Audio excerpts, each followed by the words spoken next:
खाली काय झालंय? सर मी आलेच. हा पण बंद कर तुझा, नाही तर हितच रक्त खसलं बघ.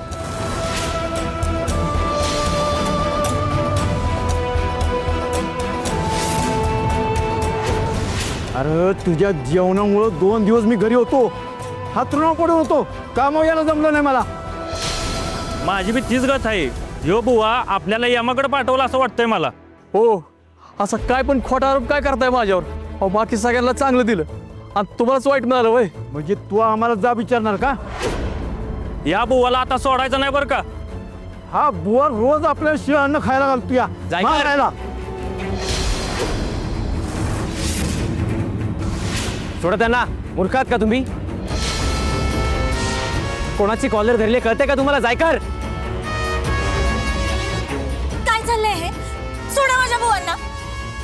साहेब, हा बुवा आम्हाला मारा टापलाय. जेवणाच्या नावाने शिळ अन्न खायला घालतोय आम्हाला. जायकर, तोंडाला येईल ते बोलू नका. आपल्या इंदिरा सरांचे सासरे ते. हिंमत कशी काय झाली तुमची त्यांची कॉलर पकडायची? हा, दिवस भरलेच वाटते तुमचे. तुम्हाला सांगितलं नाही का? सोडा त्यांना. तुम्ही काय आज ओळखता का त्यांना? हो, एवढे वर्ष कधी खोटेपणाने वागला नाही हा माणूस आणि त्याच्याबद्दल एवढं खोटं बोलताय तुम्ही. माझे बुवा काही चुकीचं करणार नाही.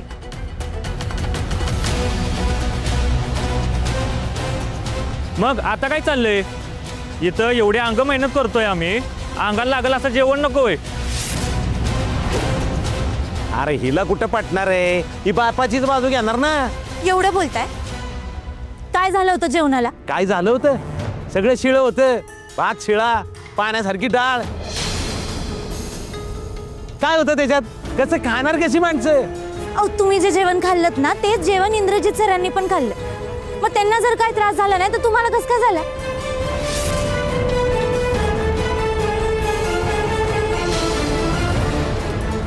आणि जर जेवणात असं काही असतं ना तर इंद्रजित सरांनी नक्की सांगितलं असतं. अरे वा, इंद्रा आता पुरता अडकला. लाडक्या बायकोनेच अडकवला. बघू सासऱ्याच्या आणि राणीच्या विरोधात जातोय का. इंद्रजित सर, तुम्ही तुमच्या तोंडानं सांगा, जेवण शिळं होतं का? हो जावय बापू, आता तुम्हीच सांगा.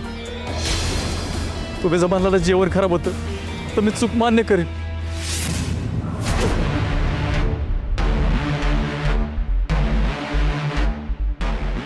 सर, वाट बघतायत सगळे तुमच्या उत्तराची. नाही सांगा ना तुम्ही, जेवण शिळ होतं की नाही ते.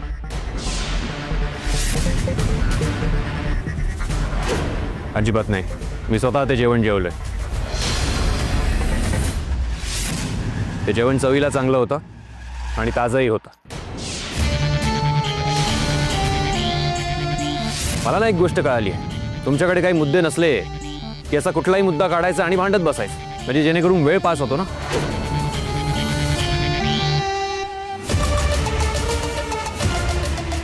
बोर्डे, मला हे असं सगळं पुन्हा दिसता कामा नाही, नाहीतर उद्यापासून तुम्ही इथे दिसणार नाही, समजलं? नाही नाही साहेब, असं काही करू नका. म्हणजे मी काही जेवलो नाही, पण कामगारांसाठी महत्त्वाचा प्रश्न होता ना, म्हणून मी त्यांच्या बाजूने बोललो, इतकंच, बाकी काही नाही. कामगारांसाठी उभं राहताना समोर कोण आहे याचंही भान ठेवा, समोरच्याच्या वयाचं भान ठेवा. आणि बुवा असं काही करणार नाही ते आपल्याला सगळ्यांना चांगलं माहिती आहे.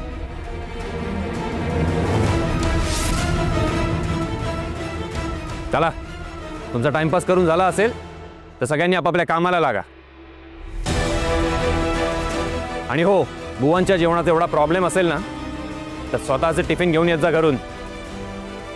नाही साहेब, नको. तसं चांगलं असतं जेवण त्यांचं, पण आज जरा वेगळंच लागलं. आमचंच काहीतरी चुकलं असेल साहेब. बस, मला आता काही चर्चा नको या विषयावर. मला इथे सगळे आता आपापलं काम करताना दिसले पाहिजेत.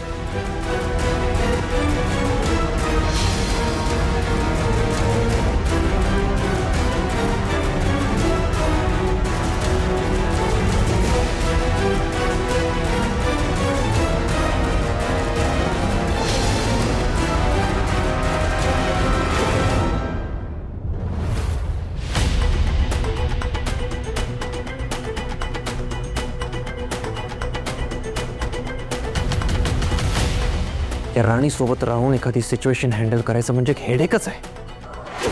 कधी कधी वाटतं लोकांना सांगून टाका हिच्याशी लग्न का केलंय, पण इतक्या तेही नाही करू शकत. मला असं वाटलं होतं हिच्याशी लग्न करून फक्त घरी नाटक करावं लागेल, हिच्याशी चांगलं वागायचं. पण ही आली टिफिन घेऊन.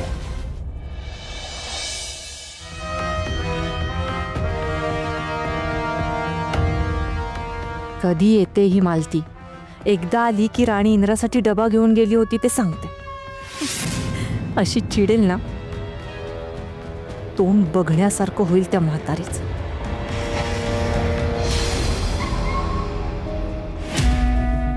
अश्विनी ताई, तुम्हाला एक सांगायचं. उठा उठा. अहो पण काय झालं? उठा तर सांगते काय झालं ते. हो अश्विनी ताई, तुमचे दादू छुपे रुस्तम निघाले बरं का. राणीला डबा घेऊन पाठवलं होतं की नाही तुमच्या दादूसाठी, तर तुमच्या दादूने एकट्याने डबा संपवला नाही बरं का, जोडीने डब्बा संपवलाय. हो काय सांगताय तुम्ही? हे बघा, हे बघा.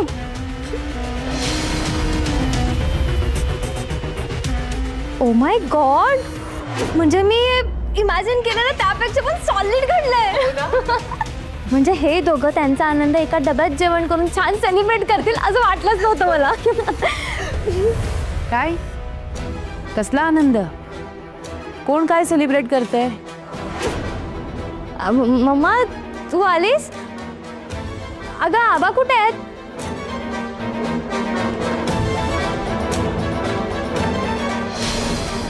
काय खाणं कुणा चाललंय?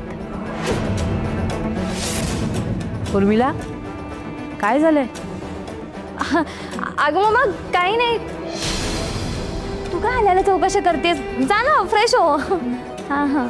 उर्मिला काय झालंय? सॉरी अश्विनी ताई, मी सून आहे ना या घरची, मला लपवून कसे चालेल? प्लीज. आणि सॉरी, दाखवा ना फोटो आईंना. दाखवाय तर लागतील ना अश्विनी ताई. Sorry I.